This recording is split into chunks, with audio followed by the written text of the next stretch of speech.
பிஸ்மில்லாஹிர் ரஹ்மானிர் ரஹீம். அல் குர்ஆன் அத்தியாயம் 2 வசனம் 98. அஊது பில்லாஹி மினஷ் ஷைத்தானிர் ரஜீம். பிஸ்மில்லாஹிர் ரஹ்மானிர் ரஹீம்.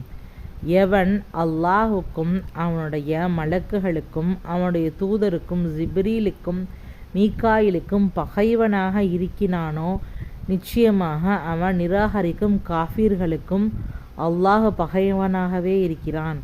அல் குர்ஆன் 2:98.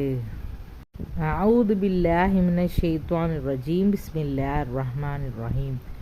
எவன் அல்லாஹுக்கும் அவனுடைய மலக்குகளுக்கும் அவனுடைய தூதருக்கும் ஜிப்ரீலுக்கும் மீகாயிலுக்கும் பகைவனாக இருக்கிறானோ, நிச்சயமாக அவன் நிராகரிக்கும் காஃபிர்களுக்கும் அல்லாஹ் பகைவனாகவே இருக்கிறான். அல் குர்ஆன் 2:98.